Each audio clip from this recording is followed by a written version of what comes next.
everybody, welcome to the Ronline Report. Today's guest is someone I've known about for a long time. This is the first time we've actually spoken. He is Dr. Saman Bakhtiar. I'm going to call him Sam, make it easy on myself. He was a great NPC bodybuilder. We'll get into his achievements as a bodybuilder, but also is the president, founder, owner of 1% Nutrition and a huge chain of places. A lot of you on the West Coast especially might be very familiar with the Camp Transformation Centers, but we'll get into that. I'm sure there's quite a scope of those. But first of all, welcome, Doctor. How are you? Thank you so much for having me on. I really appreciate it. It's an honor and a privilege to be here with you right now. Now, do you know that we actually competed together once?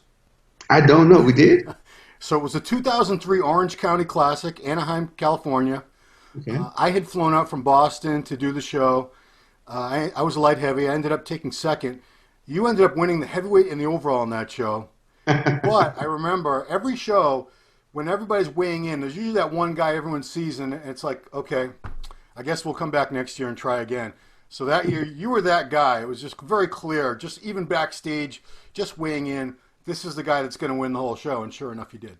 You know, Ron, that was funny because I did that show as a joke. Really? Yeah, because I have won every weight class in bodybuilding prior to that. So I won a bantamweight, lightweight, middleweight, light heavyweight, and usually in the USA I competed as a middleweight. Yeah. But I won light heavyweight all the way through. But back then they didn't have super heavyweights yet. Right. So I said, you know what? Let me do a show as a heavyweight just to say I did it. You know, and about 10 days prior to the show, all I did was eat cookies and pancakes. And I couldn't even get them down. So what I did was take these cookies and soak them up in tea. Yeah. So they get soft. I can get the calories down. Wow. So I literally weighed 200 pounds on the dot.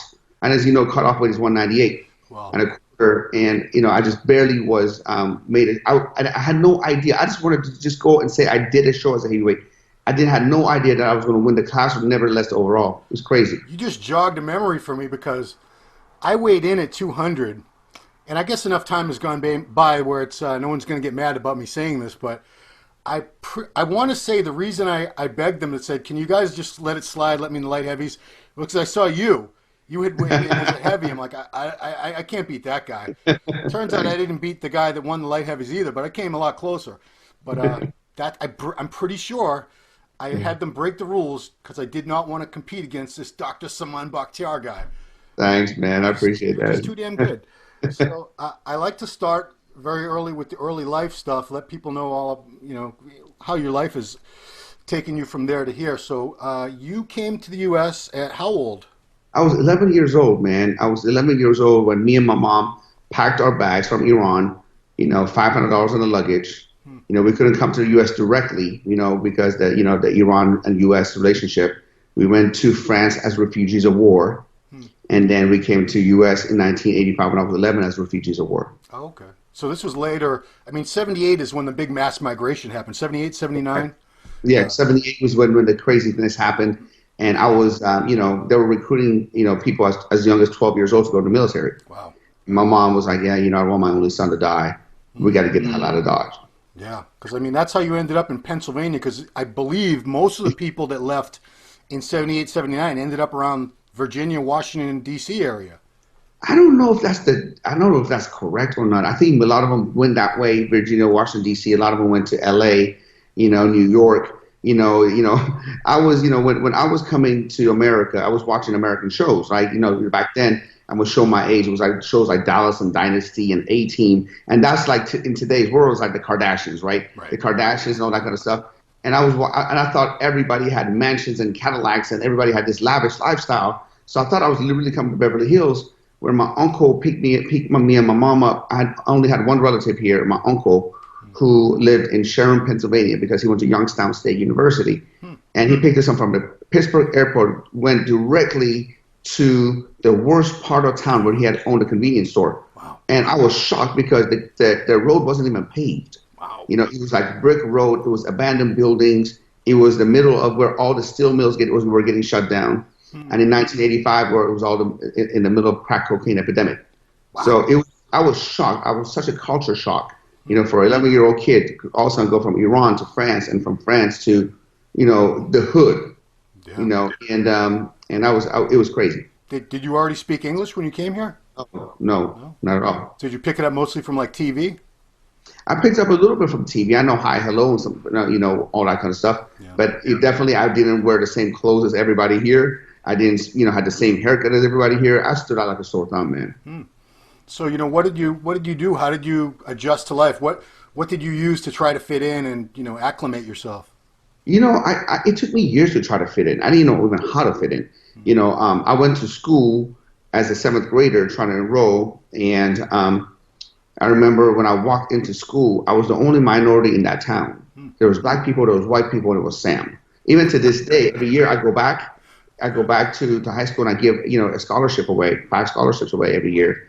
Even when I go, how many minorities are here? Like this year, there was only 2 minorities in the entire school. Wow. It was crazy. Even to this day, this is what 30 years, more than that, yeah. 35 years later. So when I went there, I said, you know what, I want to play football. And they're like, yeah, football, we have football. I'm like, no. My English is not that good, but I know this is the foot and this is the ball. Right. I'm like, I think what you're talking about is rugby. They're like, no, we don't have, that's called soccer here. We don't have that.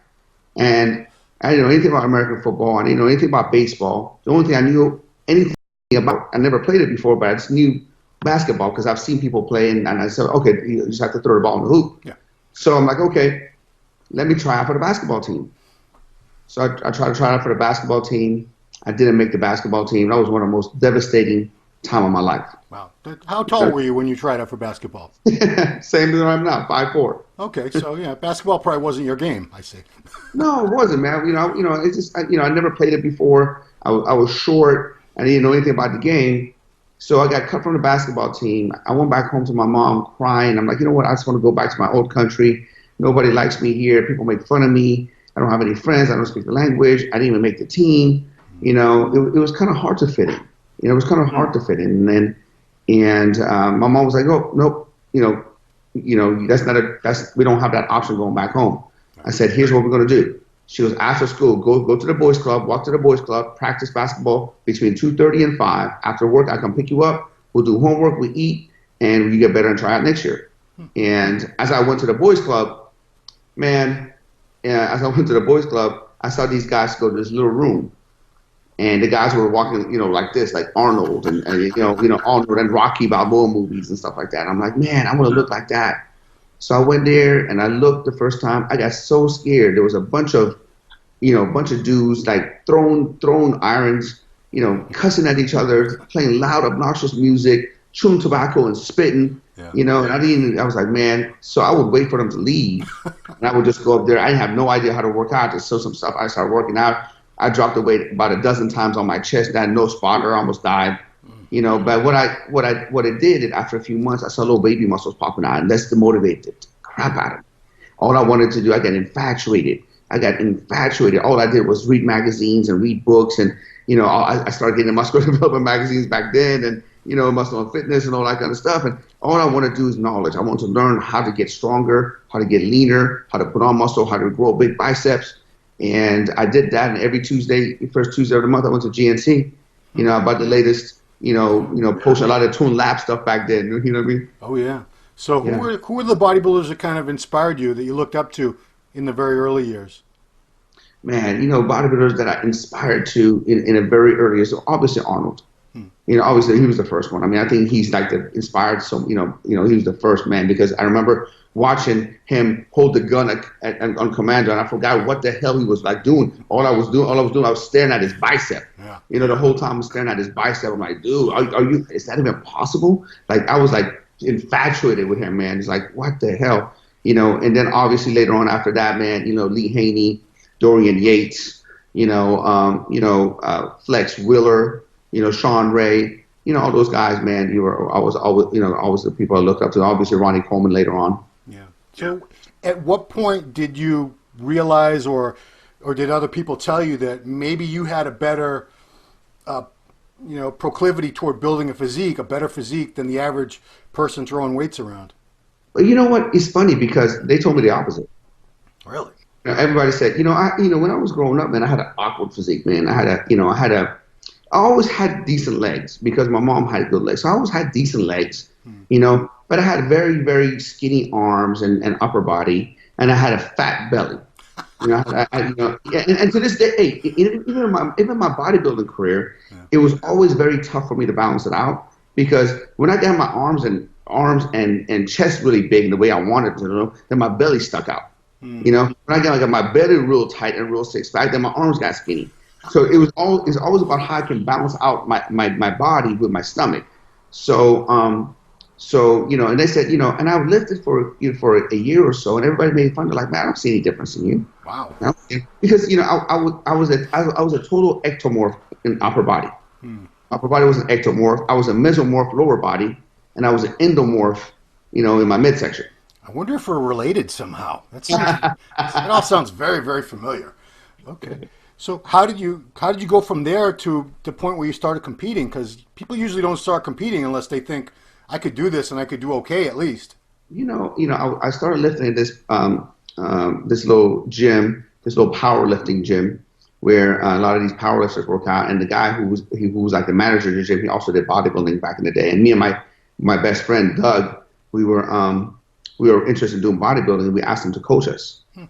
And this guy now, he's a powerlifter, who knows about bodybuilding. He's competed before, and you know how they eat. So so I started bulking with them, doing like deadlifts and squats and crazy weights. And then after that, we go to all you can eat buffet, and with the powerlifters and just eat, try to bulk up.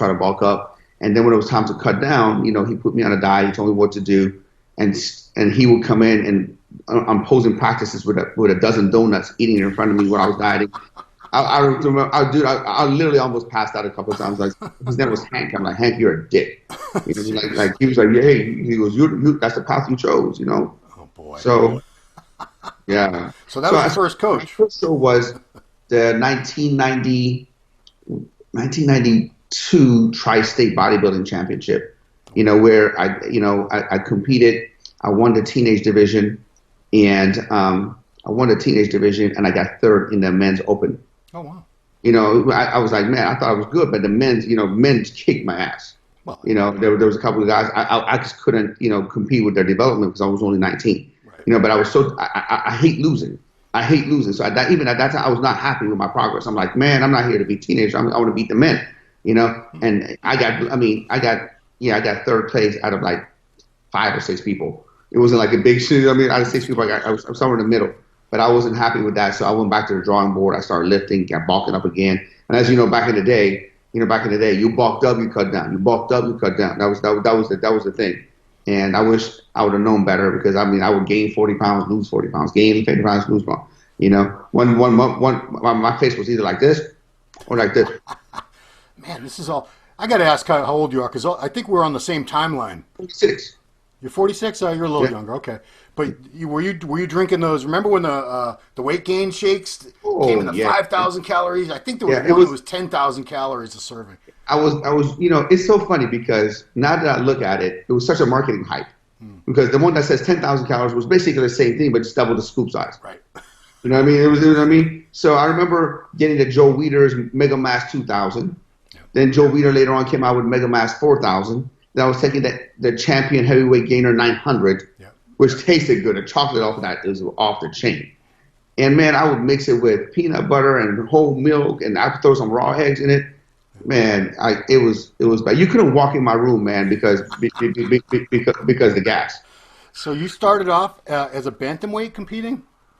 Yeah, you know what? My first show, I did it as a lightweight, actually. The Tri-State Bodybuilding, I did it as a lightweight. Later on, when I moved to California, when I was competing here, these California guys were coming up to me because I was now training at Powerhouse Gym, Milos's Powerhouse Gym where Sean Ray trained and Milos trained and Melvin Anthony and Tavita. You were down at the Fullerton Gym. Yeah, Fullerton Gym. Yeah. I was training them, all the pros were, and these guys were telling me, man, in California, you got to be shredded, man. You East Coast guys coming kind of heavy. You guys got to be shredded in California and all that kind of stuff. So I'm like, okay, you want me to be shredded? Okay, I'll show you shredded. So I literally over dieted my ass off. Like literally my ass after that, I never recovered my ass. I'm sure like I had like a bubble butt. Now I got a flat ass after that. That's over dieting. I over dieted. I got down to 143 and looked like Ethiopian. I got pictures. I'll send you the pictures so you can throw them in if you want it later on. Yeah. And I won my class, but I would have even won as a middleweight if I would have went out at 160, 165. Yeah. That's when I knew that I messed up. I messed up. And after that, I went back to the gym. Went back to the drawing board, and I met a guy who was a professional bodybuilder. His name was Patrick Lynn. Oh, yeah. Patrick Lynn. Yeah, remember him? I trained there, too. He was, I turned middleweight, I believe, 1990 middleweight nationals. He was the winner. Yes. And he trained Iris Kyle, Miss Olympia, and all that kind of stuff. He was training Iris back then. He comes up to me, and he has the old Mississippi, old Mississippi accent, Yeah. He was, hey, Sam, check this out, man. Hey, Sam, look, let me train you for the next show. I can help you win the whole show. Let me do your diet. Yeah. And I'm like, well, how much is this going to cost me? Because I'm a poor student. I'm going to chiropractic school, going to grad school. Yeah. And he goes, I'm gonna charge you $500 for 12 weeks. I'm gonna charge you $500. I'm like, I don't have my car costs $700. So I literally begged, borrowed, and stole from my student loans. Wow. I paid Patrick $500, and he had me do all kinds of crazy stuff that I wasn't used to. And the crazy stuff right now that I know is carb cycling. He had me go 0 carbs for 5 days and 2 high carbs and 0. We had me do this crazy thing. The craziest thing he told me to do, though, you guys are gonna laugh, when you hear this, is the day before the Orange County Bodybuilding Championship, the night before, he calls me up. He goes, Sam, I want you to go get 4 double Whoppers, large fries, and a regular Coke. Now you gotta understand, I've eaten nothing but chicken and asparagus and fish and asparagus for like 2 weeks. Yeah. And I'm like, what? He goes, Sam, let's do it. All right, you're the coach. I'm going to do it. So I went to Burger King, got 4 double Whoppers, large fries, and a regular Coke, and I ate 2 of them. And I'm like, I can't even eat no more. So I ate the 3rd one. My stomach is out to here. Yeah. My muscles are this big, flat. And now I'm panicking like a motherfucker. I should have never listened to this guy. Right. So I call him up panicking. I go, Patrick, you son of a bitch. I'm like, you told me to eat this stuff. I look like shit. I'm just going to pull out. I should have never listened to you. He hung up. He goes, I'll see you tomorrow morning. He hung up on me. Wow. And I go to sleep. And during the night, man, I go pee 15 times or something. Yeah. And I wake up in the morning just to go pee again. I look in the mirror and I'm like, who is that? Wow. I had striations that I've never seen before. I had veins I've never seen before. I looked like the Incredible Hulk. Wow.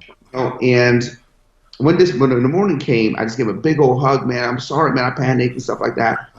And that just tells you the power of coaching, the power of getting mentorship.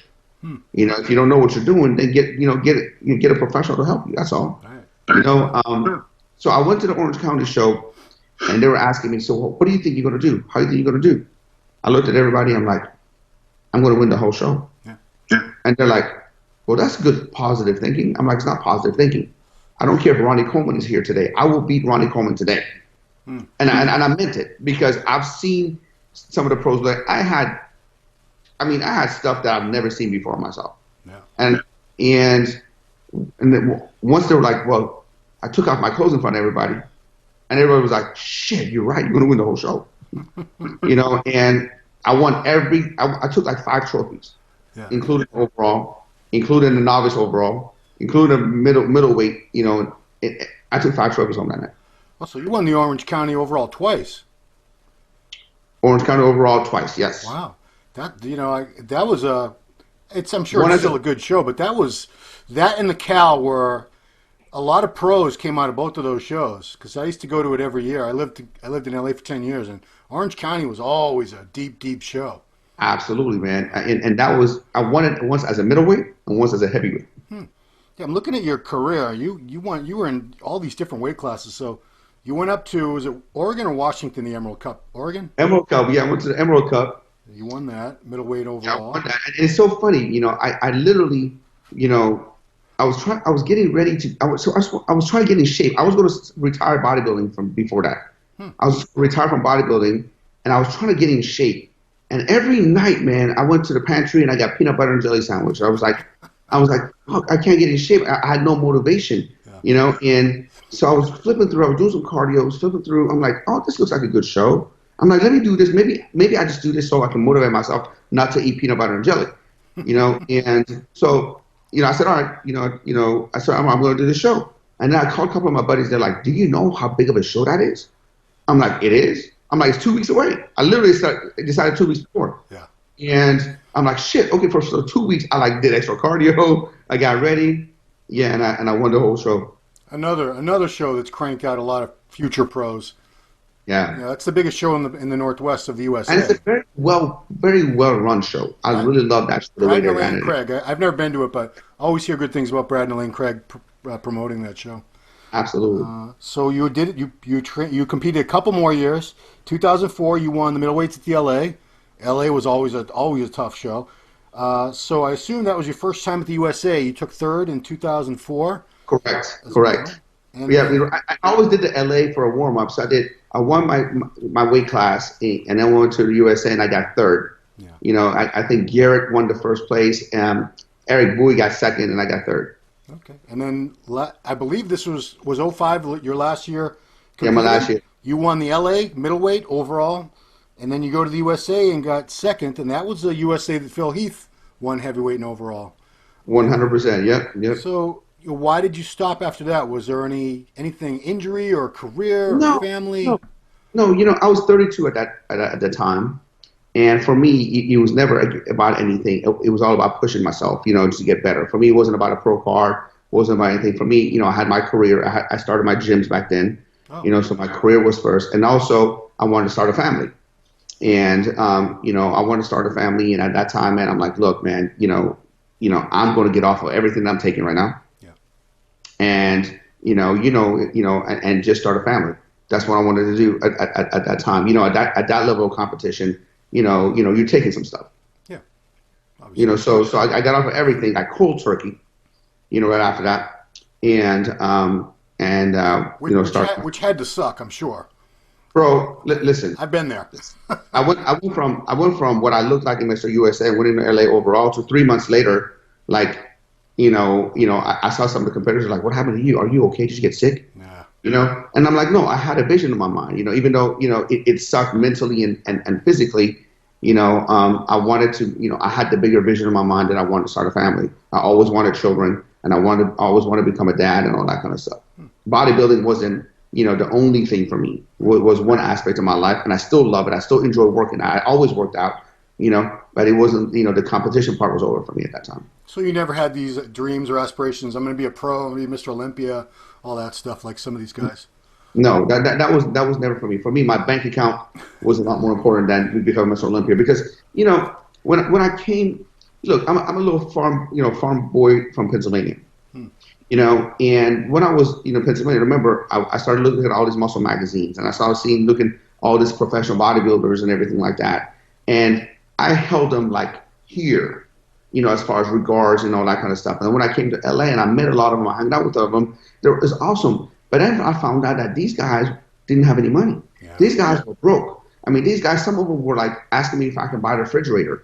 I saw some of these guys were like living off their girlfriends, and they had nothing going for them but just lifting and all that kind of stuff, you know. And I totally was like, well, that's not what I want to do. You know, I want the mansion. I want the nice cars. I want, you know, a family. That's what I want. You know, Mr. Olympia is cool. It's a cool thing. But if I have to be Mr. Olympia, I'm broke. That's not what I want to do. So let's get into your career outside of bodybuilding. So you went to school. You got your BA and master's in sports science and life sciences. Then you went to chiropractic college. You got your doctorate in chiropractic. How long did you practice as a chiropractor for? None. 0 days. You never did. Okay. So growing up, my mom told me you can only be three things in life if you want to be successful. You know, she's Middle Eastern, doctor, lawyer, or engineer. And she walked away and she said, preferably a doctor.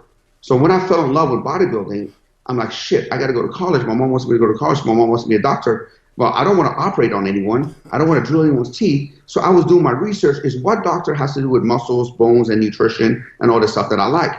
And the only doctor, it was a chiropractor, and physical therapy at that point, they didn't have a doctorate program. So I was researching, and I researched all the chiropractic schools, the two best schools. The first best, the best, it was Palmer, which was in Iowa. I wasn't going to Iowa. And the second was Los Angeles College of Chiropractic, which was in Whittier, which I had some relatives in LA. So I'm like, you know what? I'm going to go to Southern California. That's the mecca of bodybuilding. And I'm going to go to chiropractic school. I'm going to do my bodybuilding there, and then take it from there. And that's what I did. Whittier, did you ever go to Uptown Gym? Is that what it's called? Oh, the Whittier, yes. I went to Uptown Gym. Yeah. Rory Liedelmeyer's headquarters. Yes, that was a badass gym right there, bro. 90% of the people are looking saying, Rory Liedelmeyer, who's that? But anyway, so you never practiced chiropractic. You became a chiropractor, though. I got my degree from my mom. Okay. Being a doctor is not what I wanted. It's what she wanted. And I owed her that. But the cool thing is that I chose a doctorship, if you will, that had to do with my craft. Right. Because, chiropractor, you learn about nutrition. You learn about, all the bones, origin, insertion, muscle, and nerve supply of all the muscles. Yeah. And that's how I had to do it. But actually going to the office and cracking people's back was never my thing. I wanted to use that information to help people. So I gave my diploma to my mom. I said, Mom, you cannot go and brag to all your Persian friends that your son is a doctor because that was your dream. Yeah. Now, can I go open up a gym? By the way, can I borrow $20,000? I borrowed $20,000 from my mom, and I opened my first gym in February of 2000 in Chino, California. Wow. What was your first gym called? Fitness Concepts. Oh, okay. So Fitness Concepts is still the parent company of all the other, adventures that I have. So the first gym must have been the toughest because you were new to the business. How long did it take you to really figure out the ins and outs of the gym business? Okay, so my first gym was inside of LA Fitness in Chino. Back then, LA Fitness didn't have their own personal trainers; they subcontracted the company. Yeah. So I talked them into giving me a chance, and the rent at that time for the exclusive rights to personal training in Chino, LA Fitness was $17,500 a month. What? No joke. That was the hay of personal training. That was the hay of personal training. You had to come up with that every month? Holy moly. I had $20,000 saved, and I borrowed $20,000 from my mom. Yeah. So I give him I had $40,000. I give him $35,000 because they required first deposit of $17,500 and the first month's rent. Yeah. So that means I had $5,000 in my bank account, and I had 30 days to produce the money that I need to give back to them plus payroll. And I was never good at sales. I remember one time when I was working at Milos' gym as a personal trainer, my client was late 2 months paying, and I didn't have enough nerve to ask him if he was late. I just didn't. I mean, I was that guy. But when it came down to, oh my God, I have no choice. It's sink or swim. Either I'm going to make it or I have to move back to Pennsylvania. My mom.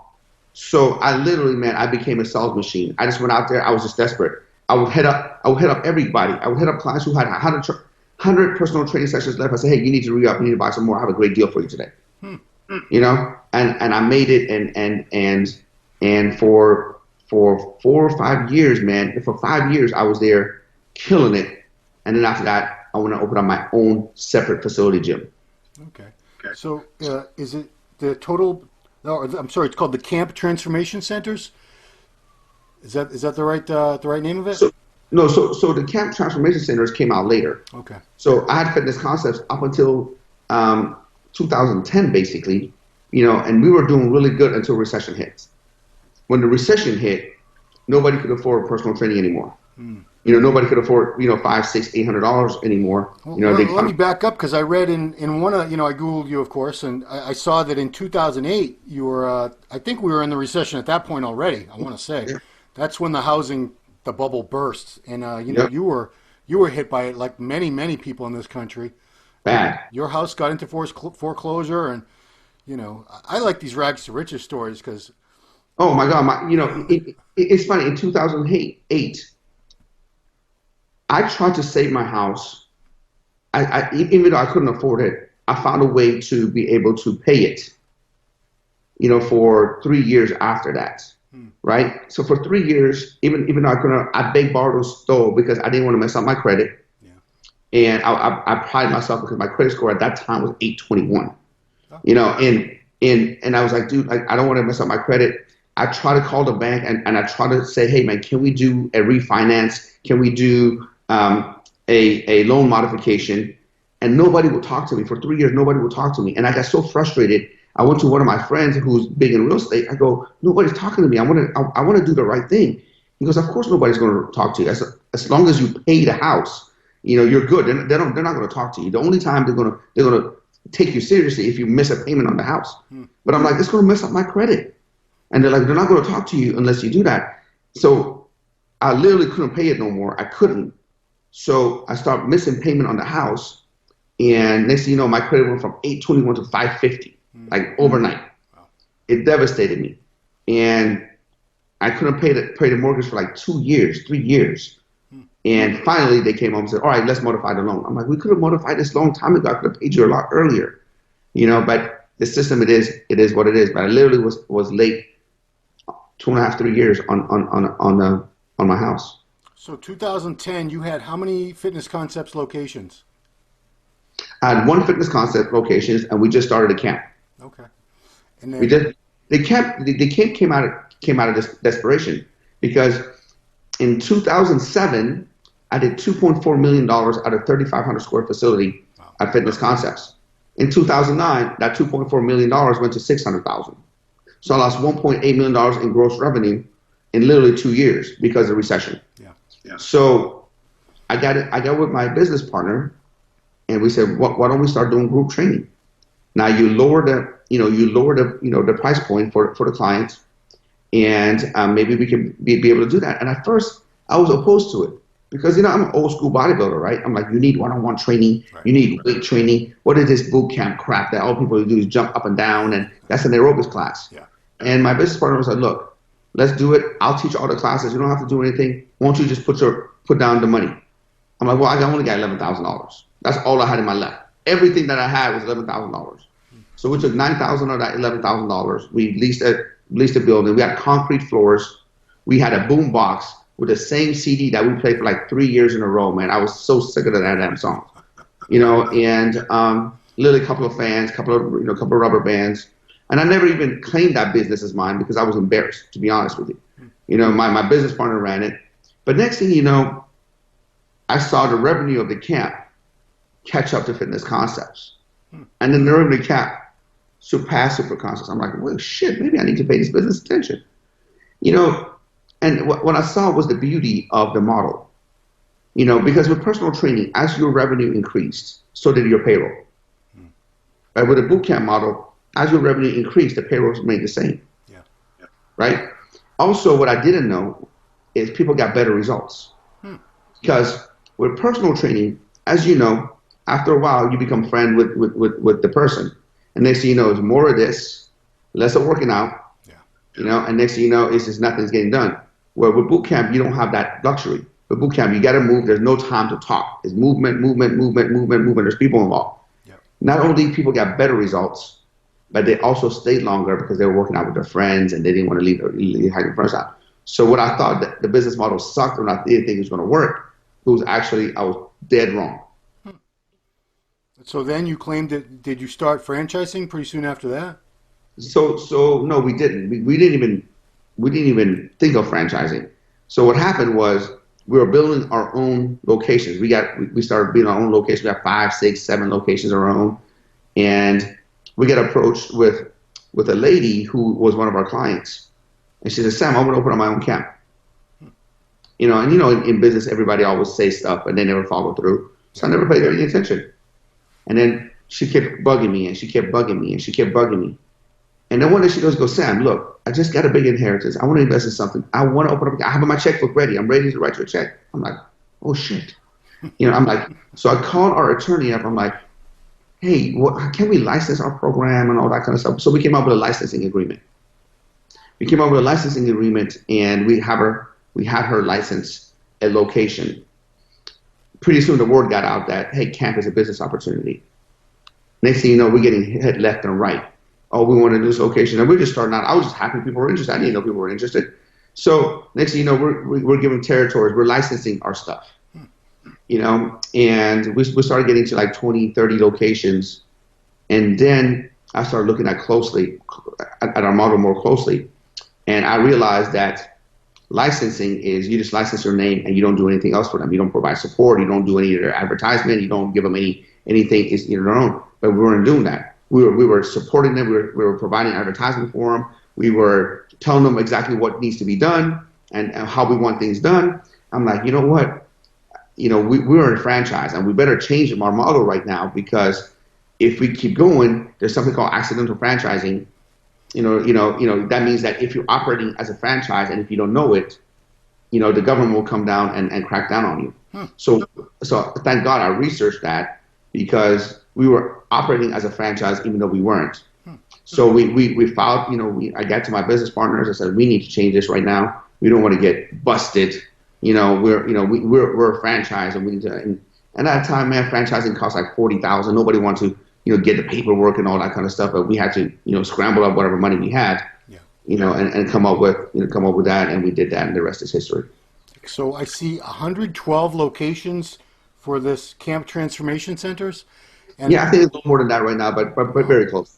And I Googled, I'm seeing some of it was they're in Spanish-speaking countries. I mean, how far does the territory go? Yeah, we have a few. Yeah, we have a few in Mexico. Okay, so we're international right now, and we're going to South America soon as well. Wow. Are most of the locations in California? I would say we're more saturated in California. Yeah. But we have places all over the country. And we were in about 16, 17 states. Is it still based on like a boot camp and a like a 6 or 12-week type of transformation model? Yeah, absolutely. We call it the Camp Transformation Center. Okay. Because at the end of the day, we don't call it a boot camp. We don't call it personal training. We don't call it yoga, Pilates. Because if you follow the history of fitness, it's kind of like a fad. Things come and go, right? Things come and go. So if you call it something, you are going to lose that edge. One day boot camp is hot, one day is not. One day Pilates is hot, one day is not. So I learned, the way I looked at it is transformation is never. Everybody wants to transform, whether physically, mentally, emotionally, spiritually, financially. Transformation is what made us at the top of the food chain. So when the methodology changes, we can change the methodology and still keep our name. Now, is there, a lot of transformation contests, or what, probably the viewers are more familiar with. Do your locations do a lot of contests where somebody wins something if they're, everybody wins. I ran transformation contests where, there's one winner or two winner or three winner, and that's not what I wanted to do, because it really messed up the gym environment. People got competitive, people got catty, people at the end of the gym, mad dogging each other, and that's not what I wanted to do, because I've tried it. Yeah. So what I did was, we do a transformation where you lose 20 pounds in 6 weeks, or you lose 5% body fat, and we give you your money back. Wow. As long as you give us your before and after picture, and as long as you leave us a real review, an honest review. So that's how we got. But the funny thing is, once people do that, people want to stay forever. I was going to say, how do you make any money that way? well, it's funny, because the first time I ran a challenge like that, all I want to do is get before and after pictures. Yeah. And when the end was over, I had everyone's check ready. And out of 20 people I took, 18 people wanted to continue. And because, look, most people want to lose 20 pounds, but how many people actually do it? But when you tell them there's a prize at the end, they're betting on themselves. Right. They follow through, and they go past where they normally wouldn't go through. They love themselves after that, and they want to continue. They never want to go back to their own self. There's a book called Influence by Robert Cialdini, where he talks about the law of reciprocity. When you do something good for someone, they kind of feel like they inclined to do something good for you. Now, you also wrote a book called Total Body Transformation Secrets. That was my first book. That was my first book many years ago. And basically all the stuff that I've done, all the stuff that I've learned in bodybuilding and things like that. I got to update that, man. That book is so old school like us. You know what I mean? Now with the new information and things like that, I really need to update it. But it's a good starting point. Okay. Because I mean, have you created like or programs for these places, or how, what's your involvement now with everything? Obviously, you have to still So oversee all these locations. I originally created all the programs, all the protocols. Okay. I drew all the programs, all the protocols. The diet that we do for the centers is basically my old bodybuilding diet. You know what I mean? But now you couple that with high intensity interval training that increase your basal metabolic rate for 36 hours. After that, with the old bodybuilding thing, now you get fat melting off of you like crazy. So I've done all that, but at this point right now, my job with the company as a CEO is to come up with different marketing ideas, different business ventures, different joint ventures, and be able to also, stay at the cutting edge of what's out there as far as supplementation, nutrition, and everything else like that. Speaking of supplementation, you also own a company called 1% Nutrition. When did that start? How did you get into the supplement industry? I own several, but I own two main companies. The first one, the big one, is called Myosport Nutrition. Okay. And now my new venture is called 1% Nutrition. Now, Myosport Nutrition is exclusive to our camps, exclusive to our franchisees. It's designed for our challenge. It's designed for our members, and we don't sell it anywhere else. And we had to do that because a lot of times, back in the day, I don't know if you ever trained people as a personal trainer or not, but back in the day, what I would do is I would write down someone's nutrition program. I would write down someone's supplementation program. And I said, I want you to go to GNC or Max Muscle or NutriShop, and I want you to get exactly these things, these supplements. Yeah. Well, they go there and they get something totally different than I asked because the guy wanted to sell them something else. Yeah. And you don't know how many times I got so pissed. I called the place. I'm like, hey, this is not what I asked for. I'm sending you a customer. Please be respectful of what I prescribed to them. Yeah. And they're like, well, can you tell them to, buy our brand because our brand is better? And it's like, no, because their brand had more profit margin. Right? So after I got so frustrated, I'm like, what? I'm just going to have them buy everything from me. I'm going to stock stuff here. I'm going to do the stuff here. And I carried all the national brands that I wanted. The problem with that is when Amazon came and bodybuilding.com came and all that kind of stuff, I couldn't compete with their price because I'm buying 100 at a time. They're buying 1 million at a time. Yeah. So they were offering it for more than I was buying it for less than I was buying it for. So I knew that only thing that I had to do is just create my own category, create my own supplement company. And that's what I did with Myosport for our camps. 1% Nutrition, now we're going to rebrand it as 1% Life. Because I don't want to just pick up about nutrition. To me, 1% is all about, faith, family, fitness, finance, and fun, then fulfillment. And you got to get all your stuff together. And I don't want to be just one dimensional. To me, my transformation began when I started lifting weights. I started having the baby muscles, I call them, because baby muscles are the only muscles that you can tell on yourself. And I saw how it changed me physically, but not only how it changed me physically, how it changed my mindset, how it changed my self-esteem, my self-worth, and how I was carrying myself. That transparent to what I believe is my success. I owe it to weightlifting. I owe it to bodybuilding because the same discipline that I had dieting and bodybuilding, getting up in the morning, for bodybuilding is the same discipline that I applied in business. So what are some of the what products do you carry that are, what types of products? Is it a full range? Do you have like protein, pre-workout, all the different things, or what do you focus on with 1%? So 1%, I have pretty much a full range. I have, obviously the proteins. One thing that I love about our proteins is I love cereal. So I actually have cereal milk protein that actually has cereals in them, like little cereal chunks. Oh boy! Like Cocoa Puffs, Lucky Charms, Reese Puffs. I mean, I'm not saying to say this, but I haven't found a better tasting protein ever, especially the Cocoa Puffs and the Reese Puffs. You gotta try them. I gotta say you something seriously. Yeah. And then obviously we have the ISO protein for people who want just the cleanest thing out there. I have a fat burner called Fried, which is our old ECA stack. Remember those? Back in the day when I was competing, when I first started competing, I used to take ephedrine, caffeine, and aspirin separately. Yeah. It was you get what's called mini thins, and you got no dose, and you got aspirin. You just combine. I remember I was at a chemistry lab popping those, trying to burn body fat in Penn State. I have another product what's called Fat Cream, which is kind of like, what Sweet Sweat is, and, but it's a lot stronger, and it smells a lot better. And I just created that for my own midsection, and the one that I use the most is the protein pudding.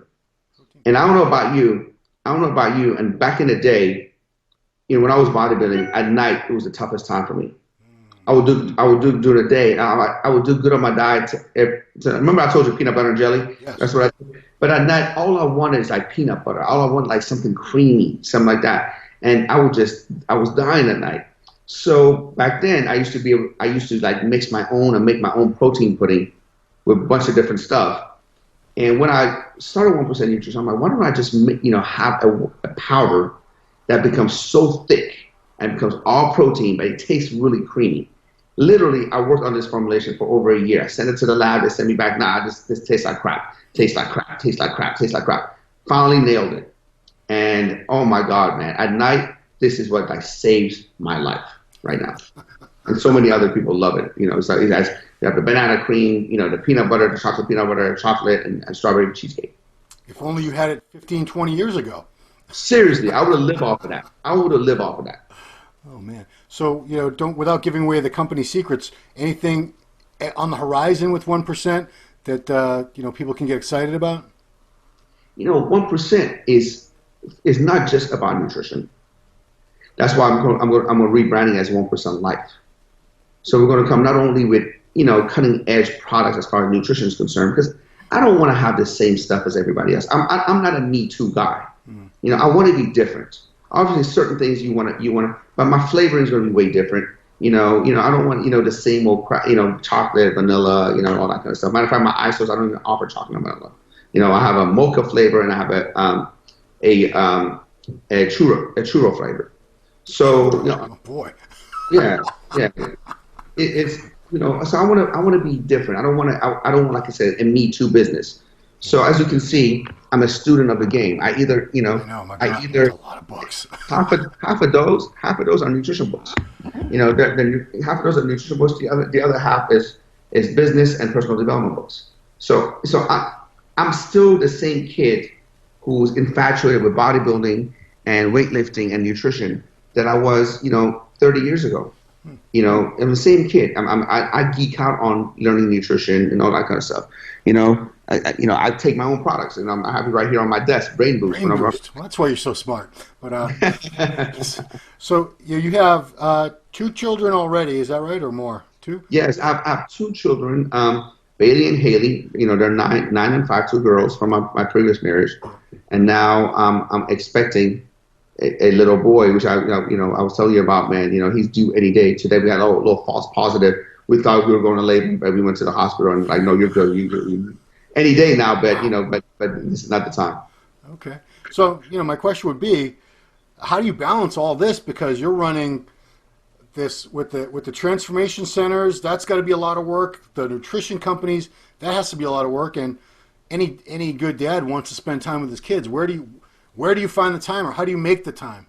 That's a great question, man. So, I've learned in life, man, you always have to be able to manage your time. And to me, time management is everything. If you can manage your time, you can manage your life. Have you seen people who have so much on their plate and they get everything done? And then people who have nothing on their plate and they can't get one thing done? Yes. We know those people, right?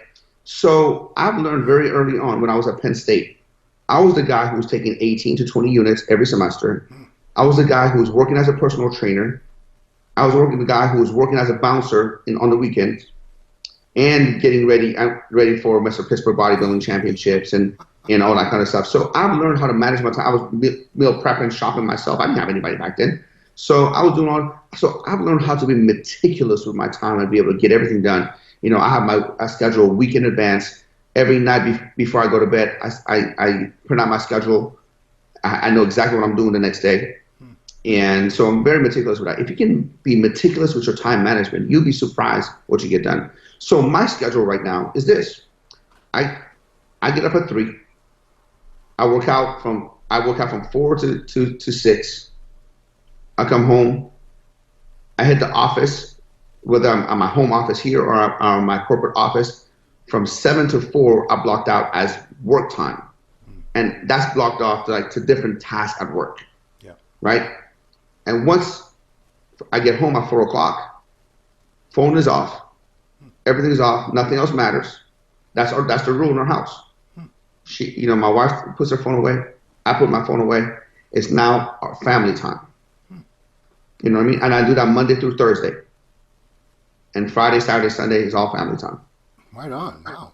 Okay. I mean, that's, because a lot of people, when they see your success, they would assume, well, this guy, he probably has no time for himself, no time for his family. It's just work, work, work. That's the knee-jerk reaction. They want, because then they don't have to. That's how they can justify not, of course, going after what they want. But it sounds like you've really struck an amazing balance where you do have that quality time with the family that you wouldn't expect somebody who's doing everything you are doing. But it's just got to come down to incredible time management on your part. Well, you have to understand what's success to you. Your success might be different than my success. My success is the 5 things that I told you, and you have to have 5. Faith. That means that it's not about religion, but you have to understand that God has put you here for a greater purpose than just yourself. You're not just some organic matter God has put here so you can eat, sleep, poop, and die. So you have to be here be able to contribute something to humanity. You have to have a higher purpose. Number 2 is family. Families always come before anything else. Faith, family. For me, if I'm working, it's because of family. You know what I mean? So I've dated girls, before where they said, well, Sam, you work for yourself, so you can pretty much take off any time, you want to. Yeah, that's true, but I won't. I have to stay disciplined on what I need to do. Hey, if you want someone who'll be able to provide a good life for your family, obviously they have to do some stuff. There's responsibilities involved. I can't stay home, and watch Netflix all day and be able to provide a lifestyle that I want to provide for my family. Or neither do I want to, because I'm not really motivated by just the money. I'm motivated by progress. It's not about money. At this point, it's not about money anymore. I have everything that I want. But do I want to stay the same? No, I don't want to stay the same. I don't want to get up tomorrow and be the same person. So I want to be able to get out there, learn more, be more, and become more. So family, then it's fitness. They're like, well, how come finance is not before fitness? I'm like, well, I'll tell you why. Because, would you rather somebody that has a lot of money but be so unhealthy, might be terminally ill, or somebody who doesn't have as much money or as healthy? I take the one that doesn't have as much money and healthy way over somebody who has all the money and can't enjoy it. Right. So, fitness, finance, and of course you have to have fun. Yeah. You have to smell the flowers. Right on. I want to leave some websites that people can find out more about you. The ones that I found so far are fitnessgurusam.com. Is that still? No, that was Fitness Guru Sam. No, that was an old site, that I was doing that. So the best website for me right now will be just sambakhtiar.com. Okay. And 1%nutrition.com. And as far as the campfranchise.com. Okay, cool. Yeah, because there's more to learn. There's more to learn. Yes, people. Absolutely. Yep. Cool. Well, Sam, you've been very, very generous with your time. I appreciate it so much. Good catching up with you. Although we didn't speak all those years, I've known who you are for a very, very long time. I had no idea you had gone on to all these ventures. So congratulations. That's hard work, dedication, determination. It's not easy, and you made it happen. So. Well, I appreciate it, man. Thank you so much for having me on the show. It's an honor and pleasure for me to be here and share my story. And I'm here to contribute, anytime, anything that I can do for all your viewers and for you as well. Cool. Well, thank you very much. And everybody, thank you guys for watching Ronline Report with Dr. Saman Bakhtiar. And we'll see you next time.